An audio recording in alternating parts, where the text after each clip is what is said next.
ഞങ്ങളൊരു പ്രത്യേകതര സ്പീഷീസാണ്. ഒരു 30 വയസ്സുള്ള ഒരാൾക്ക് ഒരു റിമോട്ടിൽ വർക്ക് ചെയ്യണ ഒരു JCB കൊണ്ട് വാങ്ങിച്ചു കൊടുത്തു കഴിഞ്ഞാൽ ആളെ അത് വെച്ച് കളിക്കും. കാര്യമായിട്ട് ഞങ്ങൾ വേറൊരു ടൈപ്പ് ചിന്തഗതിയുള്ള മനുഷ്യന്മാരാണ് എനിക്ക് ശരിക്കും തോന്നിയിട്ടുണ്ട്. അതായത് ഞങ്ങള് പാവങ്ങളാണ്, ബോയ്സ് പൊതുവെ പാവങ്ങളാണ്. അതായത് നിങ്ങൾക്ക് ഈ മേക്കപ്പിന്റെ സാധനങ്ങളൊക്കെ കാണുമ്പോൾ ഒരു സന്തോഷം വരും. സെയിം സാധനമാണ് ഞങ്ങൾക്ക്. വണ്ടി കാണണ്ട, വഴി കൂടെ പോണ സൗണ്ട് കേട്ടാലും ഈ പറഞ്ഞ പോലെ തന്നെ നോട്ടീസ് ചെയ്യും. ഇത് ഞങ്ങള് നമ്മുടെ കൂട്ടുകാരന്മാരെല്ലാവരും കൂടെ അറിയാലോ, ഇപ്പൊ ഒരു 10-15 രൂപ ഇവിടെ ജോലി ചെയ്താലും സാലറി ആയിട്ടുള്ളൂ. അപ്പൊ നമ്മുടെ കൂട്ടുകാരന്മാരെല്ലാവരും കൂടെ നമ്മൾ സ്റ്റാർട്ട് ചെയ്ത ഒരു സ്റ്റാർട്ടപ്പ്.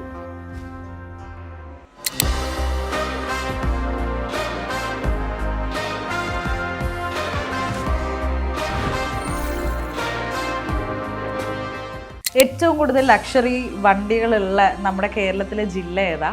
എനിക്ക് തോന്നുന്നു തൃശ്ശൂര്. റോൾസ് റോയ്സ് തന്നെ 6 ഉണ്ട് ഇവിടെ. റോൾസ് റോയ്സിന്റെ ടാക്സി ഇറക്കിയ അല്ല, സംഭവം കോഴിക്കോടൊക്കെ ഒരുപാടുണ്ട്. മമ്മൂട്ടിയുടെയും ദുൽഖറിന്റെയും ശ്രദ്ധിച്ചിട്ടുണ്ടാവും. മിക്ക അവര് ഫുള്ള് ഡ്രൈവേഴ്സ് കാറുകളോ ആണല്ലോ, ഫുള്ള് ലക്ഷറി കാറുകളോ. എല്ലാ വണ്ടികളിലും കിറ്റ്സ് അവൈലബിൾ ആണ്. നമുക്ക് എന്ത് വേണമെങ്കിലും ചെയ്യാൻ പറ്റും. അതായത് ഈ വണ്ടിയുടെ മീറ്റർ കൺസോളാണ് ഞാൻ ആ വണ്ടിയിൽ കയറ്റിയിരിക്കുന്നത്. നമ്മൾ അങ്ങനെ ഒരു ക്രൈസ് വന്നു കഴിഞ്ഞിട്ടുണ്ടെങ്കിൽ നമ്മുടെ വണ്ടിയിൽ നമ്മൾ തോന്നിയ ഓരോന്ന് റോട്ടിൽ ഓരോന്ന് ചെയ്യില്ല. മറ്റുള്ളവർക്ക് ഉപദ്രവമുള്ള പോലെ സൈലൻസർ ഊരി കളയുക, ഭയങ്കര സൗണ്ട് ഉണ്ടാക്കുക, അല്ലെങ്കിൽ നമ്പർ പ്ലേറ്റ് ഊരി കളയുക, ഒന്നും ചെയ്യില്ല. സാമ്പത്തികമായിട്ട് ഞാൻ ഒരുപാട് താഴെയാണെങ്കിൽ ഒരുപാട് ഞാൻ കയറി ചിന്തിച്ച് ആഗ്രഹിച്ചു. KTM ബ്രാൻഡുകൾക്ക് ഒട്ടും, അതായത് വിശ്വസിച്ച് ഒരു ഹൈവേയിൽ 150 ഓടിക്കാൻ പറ്റാത്ത അവസ്ഥ. ചിലപ്പോൾ തുരുമ്പൊക്കെ പിടിച്ചിട്ട് ചേസ് ഓടിച്ചു പോകും. ഈ ഒരു 4-5 വർഷത്തിനുള്ള ഒരുപാട് വണ്ടികൾ അങ്ങോട്ടൊക്കെ മാറി. ഞാൻ KTM കട്ട ഫാൻ ബോയ് ആയിരുന്നു. 2012 വണ്ടി ആദ്യമായിട്ട് ഇറങ്ങുന്നത്, ഒരു 16 വരെ. അതിനുശേഷം എന്തൊക്കെയോ ഇവർക്ക് സംഭവിച്ചെന്ന് അറിയില്ല. ഇപ്പം ഞാൻ 2 ദിവസം മുമ്പ് ഒരു തുണിക്കടയിൽ കയറിയിട്ട് ഷർട്ടിൻ്റെ വില 250 രൂപയെ, അതൊന്നും വേണ്ടെന്ന് പറഞ്ഞ ഒരു 200 രൂപ ടീഷർട്ട് വാങ്ങിച്ചു. സെയിം സാധനം ഞാൻ കാറിൻ്റെ അക്സറീസിൻ്റെ കടയിൽ കയറിയിട്ട് ഞാൻ 12,000 രൂപയ്ക്ക് സ്പോയിലർ വാങ്ങിച്ച് കാറിന് വെച്ചു. അതിന്റെ കാര്യത്തിൽ നമുക്ക് പിശുക്കില്ല. നമ്മുടെ വണ്ടി എപ്പോഴും നാട്ടുകാർ ശ്രദ്ധിക്കണം, നല്ലൊരു ഭംഗിയായിരിക്കണം. ഇപ്പൊ നിങ്ങൾ ഇതൊന്നും ഒരു വണ്ടി അടിക്കുന്ന ഒന്നും ഒരു പ്രതീക്ഷയിലായിരിക്കില്ല വണ്ടി കൊണ്ട് റോട്ടിൽ ഇറങ്ങാം. ആ ഒരു സമയത്തായിരിക്കും ഞാൻ ഇന്നലത്തെ പാർട്ടിയിൽ ഒരു ബീറും കുടിച്ചിട്ട് റോട്ടിലേക്ക് വരുന്നത്. ഞാൻ ശ്രദ്ധിക്കാണ്ട് നിങ്ങളെ വന്നടിച്ചു, നിങ്ങളുടെ ആ ഒരു ലൈഫ് ഫുള്ള് ഞാൻ നശിപ്പിച്ചു. MVDയുടെ പേജുകളിലൊക്കെ കാണുമ്പോൾ പലരും അതിന്റെ താഴെ പുച്ഛിച്ച് കമന്റ് ഇടാറുണ്ട്. ഇപ്പൊ ഹെൽമെറ്റ് വയ്ക്കാൻ പറയുമ്പോൾ തന്നെ പലർക്കും, ഞാൻ പറഞ്ഞ പോലെ തന്നെ എല്ലാവരുടെ അടുത്തും പറയും ഹെൽമെറ്റ് ഇട്ടിട്ട് നിങ്ങൾ വണ്ടി ഓടിക്കുക. സ്കൂൾ വിട്ട് പോകണ 2 കുട്ടികളുടെ ഇടയിലേക്കാന്ന് വിചാരിക്കുക. നമ്മുടെ വീട്ടിലത്തെ ഒരു കുട്ടിക്ക് എനിക്ക് എന്തെങ്കിലും സംഭവിച്ചു കഴിഞ്ഞാൽ ആലോചിക്കുക.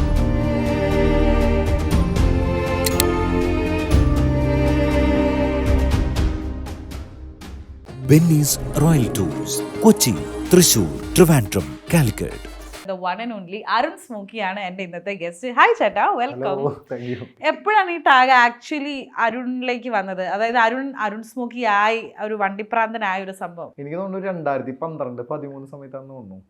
ആ സമയത്താണല്ലോ ലൈസൻസ് എടുത്ത് വണ്ടികളിലേക്ക് കിടക്കണത്. ഓ, അപ്പൊ 12 ആ സമയത്താണ് 18 വയസ്സായത്. അപ്പൊ പിന്നെ സ്വപ്നമായിരുന്നു. പക്ഷെ ഇപ്പൊ അത്യാവശ്യം വണ്ടികളും കാര്യങ്ങളൊക്കെ ആയി. അന്ന് മറ്റേ ഫോട്ടോസ്, മറ്റേ നെയിം സ്ലിപ്പ് ഒക്കെ കിട്ടും നമുക്ക്, അതൊക്കെ ശേഖരിച്ച് വെക്കില്ലായിരുന്നു. അപ്പൊ അത്രയും വണ്ടീന്റെ അടുത്തൊരു എനിക്ക് തോന്നുന്നു 90% പിള്ളേർക്കും വണ്ടികളോട് ഒരു ക്രേസ് ഉണ്ട്. പ്രത്യേകിച്ച് എന്റെ കാലഘട്ടത്തിൽ ജീവിച്ചു പറഞ്ഞത് ഒരു 95-ന് ശേഷം ജനിച്ച മിക്ക പിള്ളേർക്കും വണ്ടികളോട് ഭയങ്കര ക്രേസാണ്. കാരണം എന്താ വെച്ചാൽ 2000-ന് ശേഷമാണ് ഈ ബൈക്കുകളും വണ്ടികളൊക്കെ. അത്ര നാളെന്ന് വെച്ചിട്ടുണ്ടെങ്കിൽ പുറത്തു പോകണു, ഫാമിലി ആയിട്ട് പോകണു, കറങ്ങി വന്നു. അതിന് ശേഷമാണ് ശരിക്കും ഈ പൾസർ, കുറെ കരിസ്മ വണ്ടികളുടെ ഇങ്ങനെ ഇറങ്ങണത്. അതോടുകൂടി കുറെ ഫാൻ ബേസും വന്നു, വണ്ടികൾക്ക് ഫാൻ ബേസ് വന്നു. അപ്പൊ എന്റെ സാഹചര്യത്തിൽ ആ ഒരു ശതമാനം ആളുകൾക്കും വണ്ടികളോട് പ്രത്യേക ക്രേസ് തന്നെ ഉണ്ടായിരിക്കും. വണ്ടിപ്രാന്തം എന്നുള്ള ഒരു പേര്. ഞാനിപ്പോ എന്റെ അനിയന്റെ ഒപ്പോ അല്ലെങ്കിൽ എന്റെ ഏതെങ്കിലും ഒരു മെയിൽ ഫ്രണ്ടിന്റെ ഒപ്പം ഇരിക്കുവാണെങ്കിൽ നമ്മളിങ്ങനെ റോഡിൽ കൂടെ ഒച്ച കേട്ട ആണുങ്ങളോട് അവർ ഏത് വണ്ടിയാന്ന് സ്പോട്ട് ചെയ്ത് പറയും. ഇത് നിങ്ങൾക്ക് എവിടുന്നാണ് ഈ ഒരു കഴിവ് എന്ന് ഞാൻ എപ്പോഴും ആലോചിക്കും. ഞങ്ങളൊരു പ്രത്യേകതര സ്പീഷീസാണ്. ഒരു 30 വയസ്സുള്ള ഒരാൾക്ക് ഒരു റിമോട്ടിൽ വർക്ക് ചെയ്യണ ഒരു JCB കൊണ്ട് വാങ്ങിച്ചു കൊടുത്തു കഴിഞ്ഞിട്ടുണ്ടെങ്കിൽ ആളെ അത് വെച്ച് കളിക്കും. കാര്യമായിട്ട് ഞങ്ങൾ വേറൊരു ടൈപ്പ് ചിന്തഗതിയുള്ള മനുഷ്യന്മാരാണ് എനിക്ക് ശരിക്കും തോന്നിയിട്ടുണ്ട്. അതായത് ഞങ്ങള് പാവങ്ങളാണ്, ബോയ്സ് പൊതുവെ പാവങ്ങളാണ്. അപ്പൊ അങ്ങനത്തെ ഒരു മൈൻഡ് സെറ്റ്. ഞങ്ങൾക്ക് എന്തെങ്കിലും ഇതേപോലത്തെ കാര്യങ്ങളൊക്കെ ഇട്ട് കഴിഞ്ഞിട്ടുണ്ടെങ്കിൽ ഭയങ്കരമായിട്ട് അതിനെ പറ്റി പഠിക്കും. അതിലൊരു ക്രൈസ് തോന്നി കഴിഞ്ഞിട്ടുണ്ടെങ്കിൽ ആഴ്ന്ന് ഇറങ്ങിയിട്ട് ആ ഒരു മേഖലയിലേക്ക് കടന്ന് ചെല്ലും. ചേട്ടൻ ഇപ്പോഴും അങ്ങനെ JCB ഒക്കെ കൊണ്ടു തന്നാൽ എനിക്ക് കിട്ടിയ എന്റെ വീട്ടിൽ ഇഷ്ടം പോലെ ഉണ്ട് ടോയ്സ്. ചൊമ്പരിന്റെ ബാക്കിൽ ഒട്ടിച്ചിട്ടുണ്ടെങ്കിൽ അത് ശരിയാ, അതിനകത്ത് മൊത്തം മറ്റേ ബൈക്കിന്റെ പടങ്ങളാണ് വെച്ചത്. അതായത് നിങ്ങൾക്ക് ഈ മേക്കപ്പിന്റെ സാധനങ്ങളൊക്കെ കാണുമ്പോൾ ഒരു സന്തോഷം വരും. സെയിം സാധനമാണ് ഞങ്ങൾക്ക്. വണ്ടി കാണണ്ട, വഴി കൂടെ പോണ സൗണ്ട് കേട്ടാലും ഈ പറഞ്ഞ പോലെ തന്നെ നോട്ടീസ് ചെയ്യും. വരണ മിക്ക യങ്സ്റ്റേഴ്സിന്റെ ഇടയിൽ അതെ വണ്ടി ഓടിച്ച് എവിടെയെങ്കിലും ഒരു ദൂരം പോയി വരിക എന്നുള്ളത് ഒരു തെറപ്പി പോലെ ആയി കേട്ടിട്ടുണ്ട്. അതെ അതെ, ചായ കുടിക്കാൻ വേണ്ടിട്ട് തൃശ്ശൂരിൽ നിന്ന് കണ്ണൂർ പോണ ടീംസ് ഉണ്ട്, കണ്ണൂരിൽ നിന്ന് ഇങ്ങോട്ട് വരുന്ന ടീംസ് ഉണ്ട്. അതായത് കാരണങ്ങളില്ല, ഇപ്പൊ ഒരു നല്ല ഇഷ്ടപ്പെട്ട വണ്ടിയാണെങ്കിൽ കാരണം ഉണ്ടാക്കിയിട്ട് വണ്ടി കൊണ്ടുപോകണ ഒരുപാട് ആൾക്കാരുണ്ട്. കാലൊക്കെ ഒരുപാട് മാറി. ഡ്രഗ്സിനും ഇതിനൊക്കെ പിന്നാലെ നടക്കണതിന് പകരം ഇപ്പൊ വണ്ടിയുടെ പിന്നാലെ നടക്കണം, വണ്ടി മോഡിഫൈ ചെയ്യണം, അതില് സന്തോഷം കണ്ടെത്തുന്ന ആൾക്കാരാണ് കൂടുതൽ. വണ്ടി മോഡിഫൈ ചെയ്ത് ഇപ്പൊ നല്ല പണിയല്ലേ? കുഴപ്പമില്ലാത്ത രീതിയിൽ മോഡിഫൈ ചെയ്യാലോ. ഞാൻ ഉദ്ദേശിച്ച മറ്റേ നമ്പർ പ്ലേറ്റ് ഒരു കളയാ, സൈലൻസർ നോട്ട് ഇടതല്ല, നല്ല രീതിയിൽ. ഇപ്പൊ എന്റെ തന്നെ വണ്ടികൾ ഞാൻ അത്യാവശ്യം നല്ല രീതിയിൽ പെയിന്റിങ് അതേപോലെ തന്നെ ഓൾട്രേഷനും കാര്യങ്ങളൊക്കെ ചെയ്യുന്നുണ്ട്. മറ്റുള്ളവർക്ക് ഉപദ്രവം ഇല്ല, ആ ഒരു രീതിയിൽ അല്ലേ, മറ്റുള്ളവർക്ക് ഉപദ്രവമില്ലാത്ത ഹാപ്പിനെസ് നമുക്ക് ആകാം എന്ന്. ചേട്ടൻ ഇതേപോലെ ചായ കുടിക്കാൻ എവിടെയൊക്കെ പോയിട്ടുണ്ട്? ചായ കുടിക്കാൻ വേണ്ടിട്ടൊന്നും പോകാറൊന്നുമില്ല. എന്താ വെച്ചാൽ വണ്ടികൾ കാണാൻ വേണ്ടിട്ട് ഞാൻ പല സ്ഥലങ്ങളിലേക്ക് പോയിട്ടുണ്ട്. ഇപ്പൊ ദുബായിൽ നിന്നൊക്കെ വണ്ടികൾ കൊണ്ടിരില്ലേ, അത് ചില വണ്ടികളൊക്കെ കാസർഗോഡ് കണ്ണൂരൊക്കെ ആയിരിക്കും. അപ്പൊ അത് കാണാൻ അതിന്റെ കൂടെ ഫോട്ടോ എടുക്കാൻ വേണ്ടിട്ടൊക്കെ അത്ര ദൂരം പോകാം. വണ്ടിന്റെ കൂടെ ഫോട്ടോ എടുക്കാൻ അതെ, നമുക്ക് കാണാൻ കിട്ടില്ലല്ലോ, നമ്മുടെ നാട്ടിൽ ഇല്ലാത്തൊരു വണ്ടിയല്ലേ. അപ്പൊ ചില ആൾക്കാർ ഇങ്ങനെ ദുബായിൽ നിന്നൊക്കെ വരുമ്പോ മിക്ക ആൾക്കാർ എന്നെ കോണ്ടാക്ട് ചെയ്യാറുണ്ട്. അപ്പൊ അങ്ങനെയുള്ള വണ്ടികളൊക്കെ നമുക്ക് പോയിട്ട് വീഡിയോ എടുക്കാറുണ്ട്. ഒരു സമയത്ത് ഞാൻ പറഞ്ഞിട്ടുണ്ടായിരുന്നില്ലേ, എണീക്കണത് തന്നെ കണ്ടന്റിന് വേണ്ടിയിട്ടായിരുന്നു. അപ്പൊ പല സ്ഥലങ്ങളിൽ പോയിട്ടായിരിക്കും നമ്മൾ വീഡിയോസ് ഒക്കെ എടുക്കുക. അതുകൊണ്ട് തന്നെ ഒട്ടുമിക്ക കേരളത്തിലെ എല്ലാ സ്ഥലത്തും ഞാൻ എത്തിയിട്ടുണ്ട്, വണ്ടി കാണാൻ വേണ്ടി പോയിട്ട്. ഏറ്റവും കൂടുതൽ ലക്ഷറി വണ്ടികളുള്ള നമ്മുടെ കേരളത്തിലെ ജില്ല ഏതാ? എനിക്ക് തോന്നുന്നു തൃശ്ശൂര്. റോൾസ് റോയ്സ് തന്നെ 6 ഉണ്ട് ഇവിടെ അല്ല റോൾസ് റോയ്സിന്റെ ടാക്സി ഇറക്കിയേ. അല്ല, സംഭവം കോഴിക്കോടൊക്കെ ഒരുപാടുണ്ട്. എന്ന് വെച്ചാലും മെയിൻ ആയിട്ടുള്ള ബിസിനസ്മാൻ എല്ലാവരും എനിക്ക് തോന്നുന്നു തൃശ്ശൂരാണ്. ഇവിടെ പ്രൈവറ്റ് ജെറ്റ് ഉള്ളവരുണ്ട്, നമ്മുടെ യൂസഫ് അലി തൃശ്ശൂർ. അങ്ങനെ വെച്ച് കമ്പയർ ചെയ്ത് നോക്കുമ്പോ കുറെ പേരുണ്ട്. കുറെ ഒരു പുതിയൊരു റോൾസ് റോയ്സ് ഇപ്പൊ കുറച്ചാൾ മുമ്പ് ഒരു തൃശ്ശൂരുകാർ എടുത്തിട്ടുണ്ട്. അരുൺ സ്മോക്കി എന്നുള്ള പേരിന്റെ സ്മോക്കി വന്ന കഥ ഇനി പറയണ്ട. അയ്യോ, പറഞ്ഞ തോറ്റി. അത് ഏതൊരു രാജാവിന്റെ, ജാപ്പനീസ് രാജാവൊന്നല്ല, അതൊക്കെ മാറ്റി, അതൊക്കെ കളഞ്ഞെടുത്ത് ഞാൻ റിലേറ്റ് ചെയ്യാൻ നോക്കിയത് കളിയൊക്കെ നിർത്താൻ വേണ്ടിട്ട്. അതിന് ഞാൻ ചേട്ടന്റെ ഇന്റർവ്യൂല് ചേട്ടൻ അങ്ങനെ പറയുന്ന കേട്ടെ. അത് ശരിക്കും ഫേസ്ബുക്കിൽ പണ്ട് പേരിട്ടുണ്ടായിരുന്നു. പിന്നെ സ്മോക്കി നഗാട്ട എന്ന് പറഞ്ഞിട്ടുള്ള ഒരാളൊക്കെ ഉണ്ടായിരുന്നു. അത് ഈ സുപ്രേനെ പറ്റി അറിയണവർക്കൊക്കെ അറിയാം. അങ്ങനെ റിലേറ്റ് ചെയ്യാന്ന് മാത്രം എടുത്തിട്ടതാണ്. പിന്നെ ഞാൻ ഇത് കൂടുതൽ ഉപയോഗിക്കണമെന്ന് വെച്ചിട്ടുണ്ടെങ്കിൽ എന്റെ ഐഡന്റിറ്റിക്ക് വേണ്ടിയിട്ടാണ്. മീൻസ് അരുൺ എന്ന് പറഞ്ഞു കഴിഞ്ഞിട്ടുണ്ടെങ്കിൽ ഏത് അരുൺ എന്ന് ചോദിക്കും. അപ്പൊ അരുൺ സ്മോക്കി എന്ന് പറഞ്ഞു കഴിഞ്ഞിട്ടുണ്ടെങ്കിൽ ഏത് അരുൺ സ്മോക്കി എന്ന് ചോദിക്കാൻ കേരളത്തിൽ വേറെ സ്മോക്കികളില്ലല്ലോ. എത്രാമത്തെ വയസ്സോട്ട് അപ്പൊ ഈ ഒരു സംഭവം ആഡ് ചെയ്ത്? എനിക്ക് തോന്നുന്നു 2010 11 ആണ്. ചെക്സ് എന്നൊക്കെ ഉണ്ടായിരുന്നു, അതൊക്കെ മച്ചളഞ്ഞ 90 കിഡ്സിന് മിക്കവാറും പോപ്സ് ചെക്സ് എന്നൊക്കെ ഉണ്ടായിരുന്നു. ഫേസ്ബുക്കിലെ പേര്. അതൊരു സമയം യൂട്യൂബിൽ വന്നു കഴിഞ്ഞപ്പോ വെറുതെ നമ്മള് തുടക്കം ബൈക്ക് പ്രാന്തന്മാരായിരുന്നു. അപ്പൊ ഞാൻ നോക്കി കഴിഞ്ഞപ്പോ മെല്ലെ മെല്ലെ എന്റെ പേരിലേക്ക് മാറ്റി. അല്ലെങ്കിൽ പ്ലേ ബട്ടൺ വന്നത്, എന്റെ ഫസ്റ്റ് പ്ലേ ബട്ടൺ വന്നത് ബൈക്ക് പ്രാന്തന്മാർ എന്ന് പറഞ്ഞിട്ടാ. അപ്പൊ എന്റെ പേരിൽ എനിക്കൊരു പ്ലേ ബട്ടൺ വേണം എന്നുള്ള ഒരു തരത്തിലാണ് ഞാൻ അരുൺ സ്മോക്കി ആക്കിയത്. അതിനുശേഷം എനിക്ക് വന്നിട്ടുള്ള 4 പ്ലേ ബട്ടൺ എന്റെ പേരിലായിരുന്നു. അപ്പൊ പിന്നെ ഞാൻ വിചാരിച്ചു എന്റെ ഗ്യാരേജിന് ആ പേര് കിടക്കട്ടെ, ഞാൻ എന്ത് ചെയ്താലും ആ ഒരു പേരായിട്ട് മുമ്പോട്ട് വന്നു. നമ്മൾ പിരിക്കുന്നത് അരുണേട്ടന്റെ ഈ ഒരു ഗ്യാരേജിലാണ് കേട്ടോ.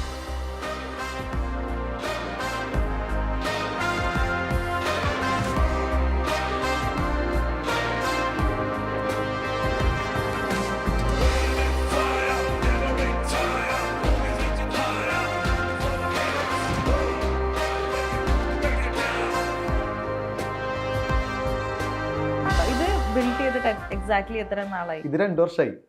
ഇത് ഞങ്ങള് നമ്മുടെ കൂട്ടുകാരന്മാരെ എല്ലാവരും കൂടെ അറിയാലോ, ഇപ്പൊ ഒരു 10-15 രൂപ ഇവിടെ ജോലി ചെയ്താലും സാലറി ആയിട്ടുള്ളൂ.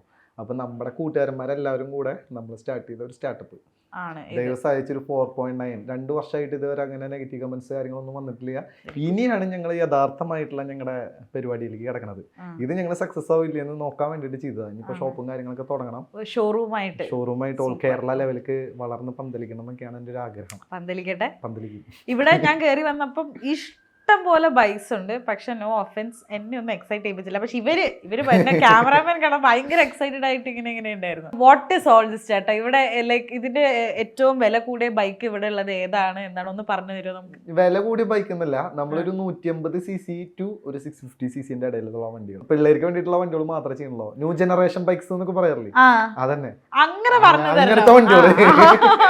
അങ്ങനത്തെ ബൈക്കാണ് ഇവിടെ ചെയ്യുന്നത്. പിള്ളേരെ ടാർഗറ്റ് ചെയ്തിട്ട് തന്നെയാണ്. അപ്പൊ നമ്മള് അധികം പഴക്കില്ലാത്ത കിലോമീറ്റർ കുറഞ്ഞ വണ്ടികള് അവർക്ക് ബെസ്റ്റ് പ്രൈസിന് കൊടുക്കും. എങ്ങനെയാണ് ഈ ലക്ഷറി വണ്ടികൾ സെക്കൻഡ് ഹാൻഡ് എടുക്കുന്നതിന്? അത് ലൈക്ക് ഒരു കൺസ്യൂമർ പെർസ്പെക്റ്റീവില് നോക്കുമ്പോൾ is it feasible?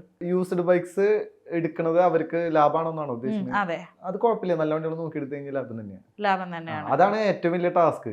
അത് അവരെ സഹായിക്കാൻ വേണ്ടിയിട്ടാണ് നമ്മുടെ ഷോപ്പ്. ഓ, ചെറിയൊരു പരസ്യം ചെറുതായിട്ട് സൈഡിൽ നടക്കട്ടെ. അല്ല, സംഭവം എന്തിനാന്ന് വെച്ചിട്ടുണ്ടെങ്കിൽ ഇപ്പൊ 2 ലക്ഷം രൂപയുടെ ഒരു വണ്ടി നിങ്ങൾ വാങ്ങിച്ചു വിചാരിക്കുക. ഒരു വർഷം കഴിയുമ്പോഴേക്കും ആ വണ്ടി റീസെയിൽ ചെയ്യുന്ന സമയത്ത് നിങ്ങൾക്ക് 1 ലക്ഷം രൂപയോളം ലോസ് വരും. ആ നേരം നിങ്ങൾ സെക്കൻഡ് ഹാൻഡ് വണ്ടി കിലോമീറ്റർ കുറഞ്ഞാണ് വാങ്ങണമെന്ന് വെച്ചിട്ടുണ്ടെങ്കിൽ 1 ലക്ഷം രൂപയ്ക്ക് എടുത്ത വണ്ടി നിങ്ങൾ വിൽക്കുമ്പോൾ മാക്സിമം 90,000-80,000 രൂപ, 20,000 രൂപയ്ക്ക് ലോസ് വരുള്ളൂ. അപ്പൊ 2 തരത്തിലുള്ള ആൾക്കാരുണ്ട്. ഒരാൾ വണ്ടി വാങ്ങിച്ച് ചിലപ്പോൾ അയാൾ 5 വർഷം 6 വർഷത്തേക്ക് വേണ്ടിയിട്ട് വാങ്ങാം. ചില ആൾക്കാരുണ്ട്, അതായത് 6 മാസം കഴിഞ്ഞാൽ അവർ വണ്ടി മാറ്റണവരുണ്ട്. അവരെ സംബന്ധിച്ചിടത്തോളം യൂസ്ഡ് ആണ് ഏറ്റവും ബെറ്റർ. അല്ലെങ്കിൽ പിന്നെ ഇഷ്ടം പോലെ കാശാണ് വീട്ടിൽ. ഇപ്പൊ നമ്മുടെ കയ്യിൽ തന്നെ 1000-500 കിലോമീറ്റർ ഓടിയ വണ്ടികൾ എന്ന് പറയുമ്പോൾ ആൾക്കാർ ഇവർക്ക് എന്തിനാ വണ്ടി വാങ്ങണം എന്നുള്ള ചോദ്യം നമുക്ക് ഇഷ്ടം പോലെ കമന്റ്സ് തരാറുണ്ട്. അതാണ് ഞാൻ രണ്ടാമത്തെ കാറ്റഗറി പറഞ്ഞില്ലേ, അവരെ സംബന്ധിച്ചിടത്തോളം അവർക്ക് ഒരു വണ്ടി അടുത്ത വണ്ടി കണ്ടു കഴിഞ്ഞാൽ അങ്ങോട്ട് മാറും. അപ്പൊ അങ്ങനെയുള്ളവർക്ക് ഏറ്റവും ബെറ്റർ യൂസ്ഡ് എടുക്കാന്നാണ് ഞാൻ പറയുള്ളൂ. എന്തൊക്കെയാ നമ്മൾ നോക്കേണ്ട പ്രധാന കാര്യം? ഒരുപാട് കാര്യങ്ങളുണ്ട്.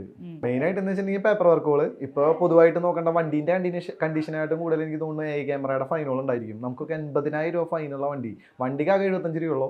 80,000 രൂപ ക്യാമറ ഫൈൻ അടിച്ച വണ്ടികളുണ്ട്. അപ്പൊ മാക്സിമം അതൊക്കെ ചെക്ക് ചെയ്തിട്ട് വണ്ടികൾ എടുക്കുക, അതിന് നല്ല പണി കിട്ടും. മമ്മൂട്ടിയുടെയും ദുൽഖറിന്റെയും ശ്രദ്ധിച്ചിട്ടുണ്ടാകും, മിക്ക അവര് ഫുള്ള് ഡ്രൈവേഴ്സ് കാറുകളോ വാങ്ങുള്ളൂ, ഫുള്ള് ലക്ഷറി കാറുകൾ. എന്ന് വെച്ചാൽ മോഹൻലാല് കാരവാൻ പോലത്തെ ഒരു സെറ്റപ്പ് ഉള്ള വണ്ടികളോ വാങ്ങുള്ളൂ കൂടുതൽ. മനസ്സിലായില്ലേ? പിന്നെ ചില ആൾക്കാർക്ക് ട്രക്കോളം ഇഷ്ടം ഉണ്ടാവുള്ളൂ, ഹൈലക്സ് പോലത്തെ. അതായത് ഇവര് രീതി ഈ പെട്ടി വണ്ടി പോലത്തെ വണ്ടി കൊണ്ടാണ്. മീൻസ് അവർക്ക് കൂടുതൽ ഓഫ് റോഡ് പരമായിട്ടുള്ള കാര്യങ്ങളായിരിക്കും. അങ്ങനെയുള്ള ആൾക്കാരാണ് ഈ താറ്, എൻഡോവർ, ഫോർച്യൂണർ, ആ ഒരു ലെവല്. ഇത് പലതരം കാറ്റഗറി ഉണ്ട്.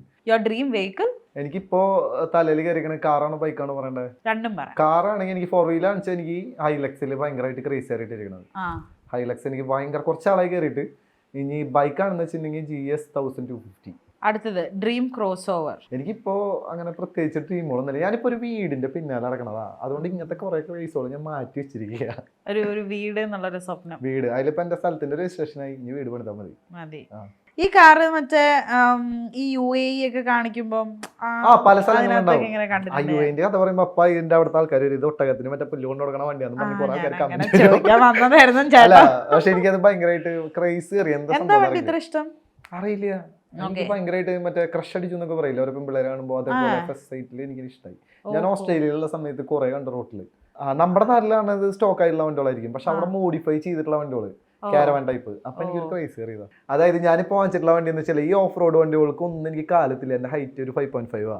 അപ്പൊ ഞാൻ ഈ മേഖലയിൽ നേരിടുന്ന ഏറ്റവും വലിയ പ്രശ്നമായിരുന്നു എനിക്ക് അഡ്വഞ്ചർ ബൈക്കുകൾ ഓടിക്കാൻ പറ്റില്ല എന്നുള്ളത്. അപ്പൊ ഞാൻ എന്താ ചെയ്തത്, ഇതിനെ പറ്റി റിസർച്ച് നടത്തിയിട്ട് എനിക്ക് എന്റെ സ്വയം കോൺഫിഡൻസ് കൂട്ടാൻ വേണ്ടിയിട്ട് ഇതിലെ ഏറ്റവും ഹൈറ്റ് ഉള്ള വണ്ടി നോക്കി വാങ്ങിച്ചു. ഇതാണ് ലോകത്തിലെ ഏറ്റവും മികച്ച അഡ്വഞ്ചർ ബൈക്കുകളിലൊന്ന്. ആ വണ്ടിയിൽ എനിക്ക് കാലത്തില്ലെങ്കിൽ ആ വണ്ടി കൊണ്ട് ഞാനിപ്പോൾ കറങ്ങി നടക്കണം. അപ്പൊ എന്റെ സ്വയം എനിക്ക് കോൺഫിഡൻസ് കൂടി. എനിക്ക് ആദ്യം എനിക്കൊരു ട്രൈഫിന്റെ ടൈഗർ കിട്ടി കഴിഞ്ഞപ്പോൾ ഭയങ്കര ടെൻഷൻ.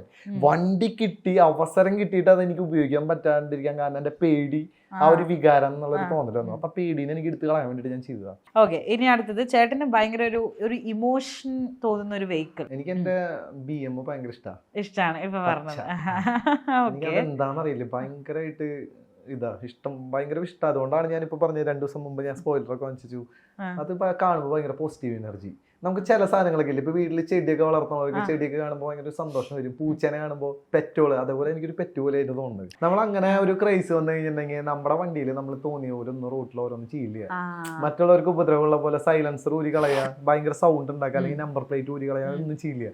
നമ്മളെപ്പോഴും ചെയ്യാന്ന് വെച്ചിട്ടുണ്ടെങ്കിൽ നമ്മുടെ വണ്ടിയിൽ ഒരു സ്ക്രാച്ച് വന്നു കഴിഞ്ഞിട്ടുണ്ടെങ്കിൽ നമുക്ക് നൈറ്റ് ഉറങ്ങാൻ പറ്റില്ല. അത് ഭയങ്കര ആ പാർട്സ് ഫുള്ള് എടുത്ത് അത് പെയിന്റ് അടിച്ച് ഇതാക്കിയാലാണ് മൈൻഡ് നോക്കിയാവുള്ളൂ. അതുവരെ നമ്മൾ മൂഡ് സ്വിംഗ് ആയിട്ട് നടക്കും. അപ്പൊ അത് വേറൊരു ടൈപ്പാ. പിന്നെ ഞാൻ ആശ്വസിക്കണെന്ന് വെച്ചിട്ടുണ്ടെങ്കിൽ മറ്റുള്ളവർ ചെയ്യണ പോലെ ഈ ന്യൂ ഇയറിനൊക്കെ ഗോവയിൽ പോയിട്ട് അടിച്ചു പൊളിക്കുക, അല്ലെങ്കിൽ ഇപ്പോൾ ബീർ അടിക്കാൻ വേണ്ടിയിട്ട് അങ്ങനെ ആ ഒരു വൈബ് ഒന്നുമില്ല. നമുക്ക് ആകെ കൂടിയുള്ളതെന്ന് വെച്ചിട്ടുണ്ടെങ്കിൽ വണ്ടികളോട് ഒരു ക്രൈസ്. അതിലിപ്പോ എനിക്ക് സൈഡ് എഫക്ട് ഇല്ല, നാട്ടുകാർക്കും ബുദ്ധിമുട്ടില്ല, ആർക്കും ബുദ്ധിമുട്ടില്ല. അപ്പൊ നല്ലൊരു ക്രൈസ്. അപ്പൊ ഞാൻ തന്നെ എന്നെ സ്വയം പ്രോത്സാഹിപ്പിച്ചുകൊണ്ടിരിക്കുക. ചേട്ടൻ ഇത് പറഞ്ഞില്ലേ ഫസ്റ്റ് വെഹിക്കിൾ?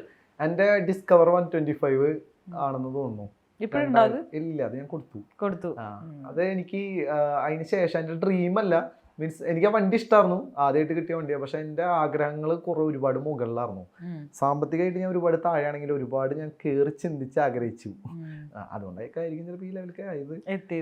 വലിയ ലെവലായി എന്നല്ലേ പറയണത്, ആഗ്രഹിച്ച ഒരു ലെവലിലാണ് ഇപ്പൊ ജീവിച്ചുകൊണ്ടിരിക്കുന്നത്. ഇനി അടുത്തത് ഭയങ്കര ഇന്ത്യൻ മാർക്കറ്റില് ഓവർ റേറ്റഡ് ആയിട്ടുള്ള ഒരു വണ്ടി, അണ്ടർ റേറ്റഡ് ആയിട്ടുള്ള ഒരു വണ്ടി. എനിക്ക് ഹോണ്ടയുടെ വണ്ടികളൊക്കെ ഓവർ റേറ്റഡ് ആയിട്ട് തോന്നിയിട്ടുണ്ട്. TVSന്റെ വണ്ടികള് വില കുറവും ഫീച്ചേഴ്സും കാര്യങ്ങളൊക്കെ കാരണം അത് ഇത്തിരി അടിപൊളിയാണെന്ന് തോന്നിയിട്ടുണ്ട്. ഇപ്പൊ കുറച്ചാളായിട്ട് കേട്ടാ, മുമ്പത്തെ വണ്ടികളെ ഞാൻ പറയുന്നത്, ഇപ്പൊ കുറച്ചാളായിട്ട് TVSന്റെ ഡിസൈനിങ് കാര്യങ്ങളൊക്കെ അടിപൊളിയാണ്. പിന്നെ ബജാജ് പോലെയുള്ള ബ്രാൻഡുകൾക്ക് എന്താ പറ്റിയെന്ന് ഞാൻ ഇപ്പോഴും ചിന്തിച്ചിരിക്കുക. KTMന്റെ ബ്രാൻഡുകൾക്ക് ഒട്ടും, അതായത് വിശ്വസിച്ച് ഒരു ഹൈവേയിൽ 150 ഓടിക്കാൻ പറ്റാത്ത അവസ്ഥ, ചിലപ്പോൾ തുരുമ്പൊക്കെ പിടിച്ചിട്ട് ചേസ് ഓടിഞ്ഞു പോകും. ഈ ഒരു 4-5 വർഷത്തിനുള്ള ഒരുപാട് വണ്ടികൾ അങ്ങോട്ടൊക്കെ മാറി.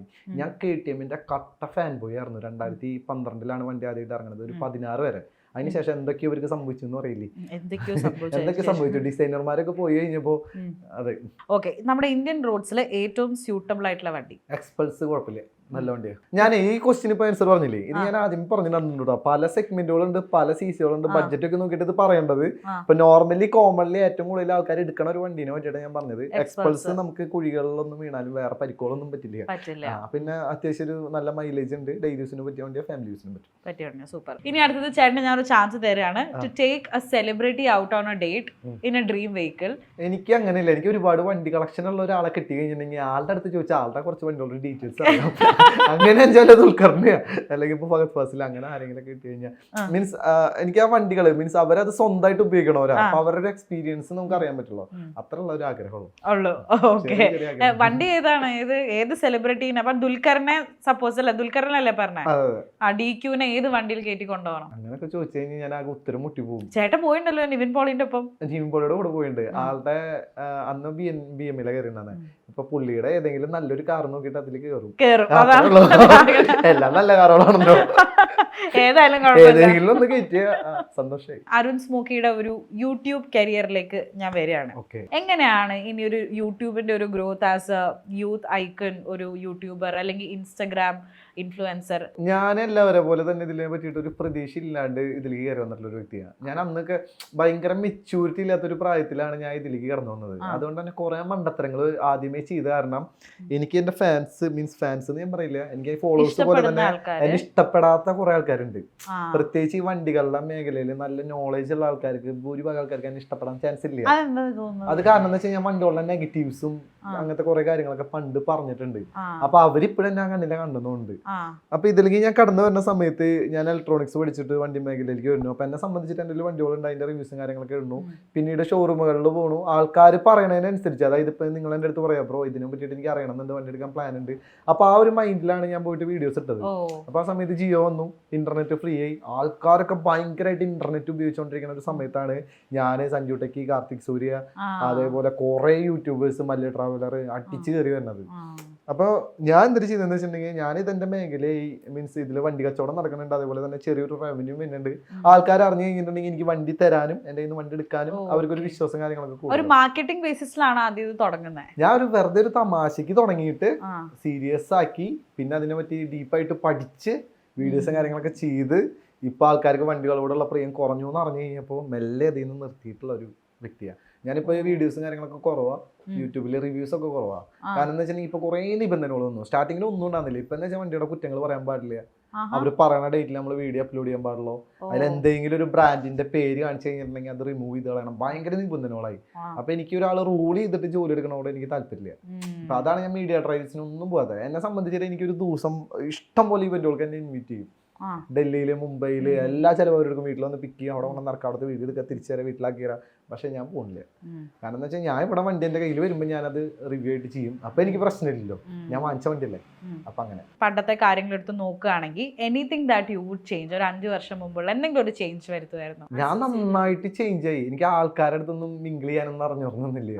ഞാൻ എന്നിട്ട് പറയാ, ലോകം കണ്ടു കഴിഞ്ഞപ്പോഴാണ് മനുഷ്യരെന്താണ്, ഇങ്ങനെയാണ്, അങ്ങനത്തെ കുറെ കാര്യങ്ങൾ എനിക്ക് മനസ്സിലായിട്ട് എന്റെ മൈൻഡ് സെറ്റ് ആയത് ഈ അടുത്ത കാലഘട്ടങ്ങളിലാണ്.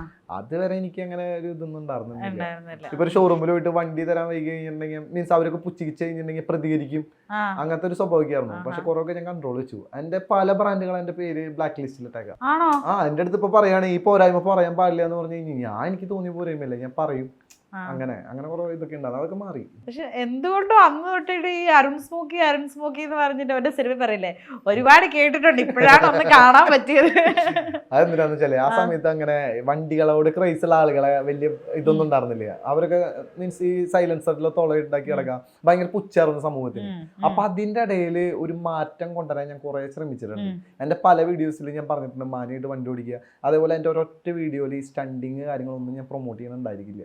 ഇത്ര വർഷം ഞാൻ ചെയ്തിട്ടും അതിലിപ്പോൾ ഒരു 120, 150 മേലെ ഞാൻ ഓടിച്ച് കാണിച്ച് പിള്ളേരെ കൊണ്ട് അത് ചെയ്യിപ്പിക്കാനുള്ള തരത്തിൽ ഇൻഫ്ലുവൻസ് ചെയ്യണ ഒരു കാര്യങ്ങൾ ഞാൻ ഇട്ടിട്ടില്ല. പിന്നെ എപ്പോഴും ഞാൻ സാധാരണക്കാർക്ക് എങ്ങനെയാണോ മനസ്സിലാവുക അതേ രീതിയിൽ ഇപ്പൊ എനിക്ക് മനസ്സിലായില്ലെങ്കിൽ ഞാൻ അത് ട്രാൻസ്ലേറ്റർ വെച്ച് മലയാളമാക്കിയിട്ട് അത് എന്താണെന്ന് മനസ്സിലാക്കിയിട്ട് ഞാൻ ആ രീതിയിൽ പറയാം. അപ്പൊ എന്റെ കൂടുതൽ ഓഡിയൻസും സാധാരണക്കാരാ. അപ്പൊ കുറെ ഡീറ്റെയിൽ ആയിട്ട് ഇപ്പൊ ഞാൻ ഇന്നലെ ഷൂട്ട് ചെയ്ത വീഡിയോ എന്ന് പറഞ്ഞിട്ടുണ്ടെങ്കിൽ എങ്ങനെ ബൈക്ക് ഓടിക്കാന്ന് പറഞ്ഞൊരു വീഡിയോ ഞാൻ ഷൂട്ട് ചെയ്ത് വെച്ചിട്ടുണ്ട്. അപ്പൊ അങ്ങനെ ബേസിക് ആയിട്ട് ഇതിനെ പറ്റി അറിയാത്തവരെയാണ് ഞാൻ കൂടുതൽ മീൻസ് അവർക്ക് ഹെൽപ്പ് ആവുന്ന രീതിയിലുള്ള വീഡിയോസ് ചെയ്തു പറഞ്ഞത്. അതുകൊണ്ടായിരിക്കും എന്റെ ചാനൽ ഇങ്ങനെ പെട്ടെന്ന് കയറി പോയത്. ഭയങ്കരമായിട്ടുള്ള ഒരു പോക്കായിരുന്നു. ഞാൻ തന്നെ കിളി പോയിട്ടെന്ന് പറഞ്ഞു. എനിക്ക് ഞാൻ പറഞ്ഞില്ലേ ബൈക്ക് പ്രാന്തന്മാരിൽ എനിക്ക് ഒരു പ്ലേ ബട്ടൺ കിട്ടി, പിന്നെ 1 മില്യന്റെ പ്ലേ ബട്ടൺ കിട്ടി. അത് കഴിഞ്ഞ് ഞാൻ 4 ചാനൽ വേറെ തുടങ്ങി. ഞാൻ ഏത് ചാനൽ തുടങ്ങിയാലും എനിക്കിപ്പോൾ 5 ലക്ഷം 3 ലക്ഷം ഒക്കെ ഫോളോവേഴ്സും കാര്യങ്ങളൊക്കെ ഉണ്ട്. അത് കഴിഞ്ഞിട്ട് ഞാൻ ഇൻസ്റ്റാഗ്രാമിൽ തുടങ്ങി, അതിൽ 22 ലക്ഷമായി. ഫേസ്ബുക്കിൽ തുടങ്ങി, അതിലിപ്പോ 600K ആവാറായി. അപ്പൊ ഞാന് ഉദ്ദേശിച്ച കാര്യം മീൻസ് എന്റെ ഓഡിയൻസ് ആരാണെന്നും അവരെന്താണ് അവരുടെ ടേസ്റ്റ് എന്നും അവരെ പോലെ തന്നെ എനിക്ക് എന്റെ ടേസ്റ്റ് മനസ്സിലാക്കണ പോലെ എനിക്ക് മനസ്സിലാക്കാനായിട്ട് എനിക്ക് അതാണെന്ന് ഇത്ര അധികം കയറി പോയത്. ചേട്ടന്റെ ഈ ഓഡിയൻസിന്റെ ഇടയിൽ മിക്സ്ഡ് ആണല്ലോ, ഇഷ്ടമുള്ളവരും ഉണ്ട് ഇഷ്ടമില്ലാത്തവരും ഉണ്ട്. അപ്പം ഇഷ്ടമുള്ളവർ ഒബ്വിയസ്ലി ചേട്ടൻ്റെ കോണ്ടന്റ്സിനെയൊക്കെ സപ്പോർട്ട് ചെയ്യും, കൂടെ നിൽക്കും. അപ്പം പക്ഷെ വേറൊരു ഭൂരിപക്ഷം ആൾക്കാർ ട്രോളായിട്ടും നെഗറ്റീവ് കമന്റ്സ് ആയിട്ടൊക്കെ വരും.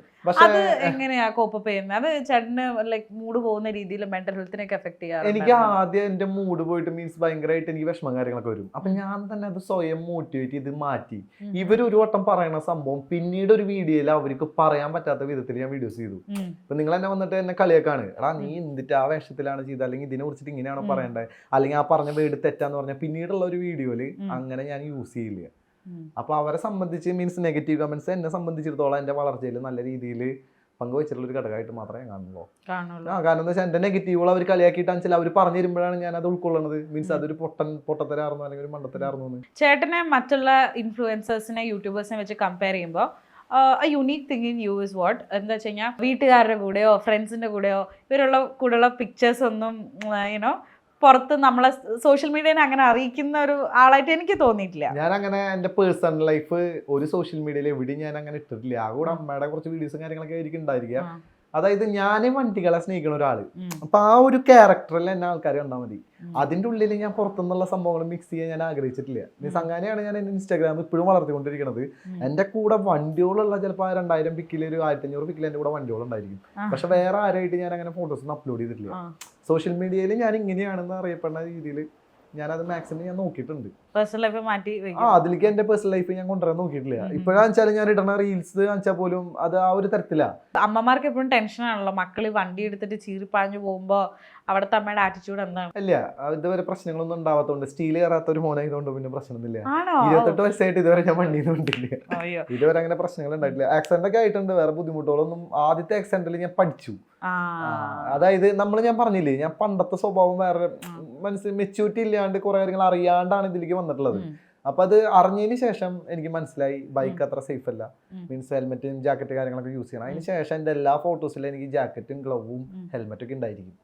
എന്റെ ഇൻസ്റ്റയിൽ നോക്കി കഴിഞ്ഞാൽ കാണാം. അപ്പൊ സഞ്ജു ടെക്കിനോട് നമ്മൾ എന്താ ചോദിക്കുക, അങ്ങനെ പൂളിൽ വെള്ളം ഒഴിച്ച് ലൈസൻസ് പോയതിൽ വിഷമമുണ്ടോ നിനക്ക് എന്ന് ചോദിച്ചാലോ? അതിലെ ഏറ്റവും കൂടുതൽ ഇടപെട്ടിട്ടുള്ള ഒരാള് ഞാൻ അവന്റെ അടുത്ത് ആ വീഡിയോ ഇട്ടപ്പോ എന്നെ പറഞ്ഞു നിന്റെ ലൈസൻസ് പോകും, പെട്ടെന്ന് ആ വീഡിയോ ഡിലീറ്റ് ചെയ്യും. ഞാൻ ആ സമയത്ത് ഇവിടെ ഉണ്ടായിരുന്നില്ല. അപ്പൊ ആളത് കേട്ടില്ല. സഞ്ജുവോ ഒരു ഇന്റർവ്യൂവിന്റെ ഇടയിൽ നിന്റെ വിളിക്കാൻ പറഞ്ഞു എന്റെ അടുത്ത്, എടാ നീ അന്ന് മറ്റേ സ്വിമ്മിംഗ് പൂൾ ഉണ്ടാക്കിയില്ലേ വണ്ടിയില്, അതിനെ പറ്റിട്ട് നിനക്ക് ഓർമ്മ വരുമ്പോ ഇപ്പൊ എന്തിട്ടാ തോന്നുന്നത്? ഒരു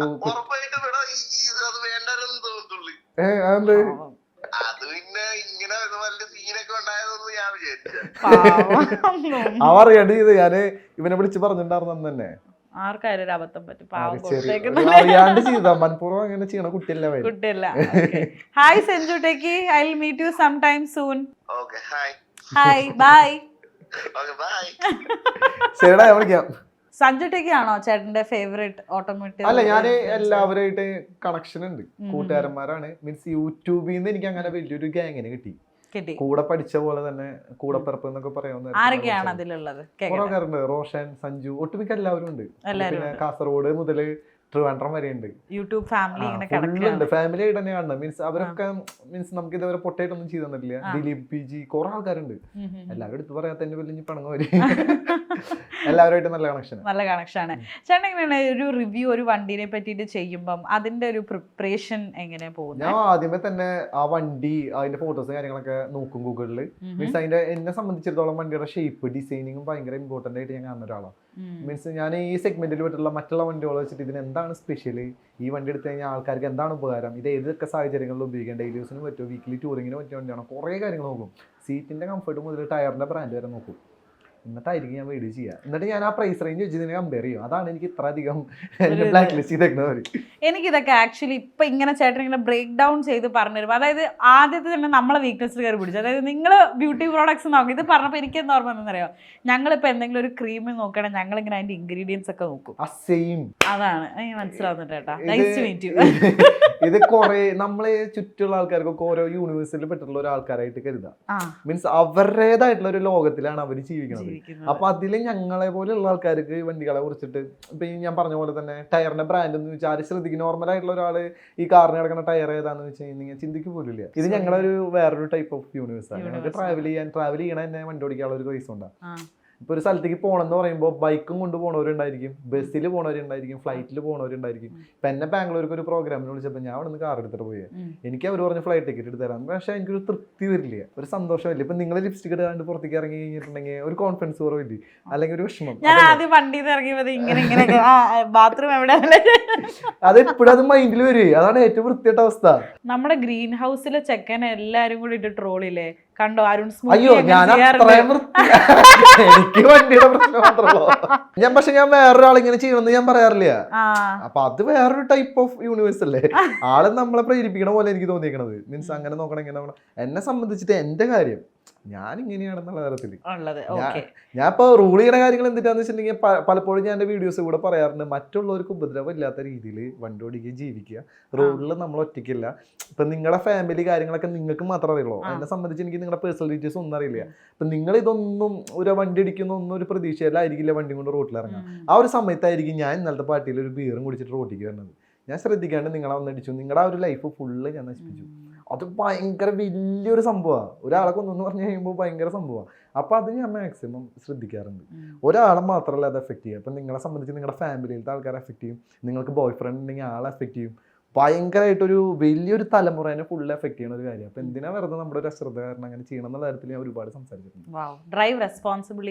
അതെ, ഭയങ്കരമായിട്ട് ഈ പറഞ്ഞ പോലെ തന്നെ. അതിപ്പോ ഈ MVDയുടെ പേജുകളിലൊക്കെ കാണുമ്പോൾ പലരും അതിന്റെ താഴെ പുച്ഛിച്ച് കമന്റ് ഇടാറുണ്ട്. ഇപ്പൊ ഹെൽമെറ്റ് വയ്ക്കാൻ പറയുമ്പോൾ തന്നെ പലർക്കും ഞാൻ ഈ പറഞ്ഞ പോലെ തന്നെ എല്ലാവരുടെ അടുത്തും പറയും ഹെൽമെറ്റ് ഇട്ടിട്ട് നിങ്ങൾ വണ്ടി ഓടിക്കുക.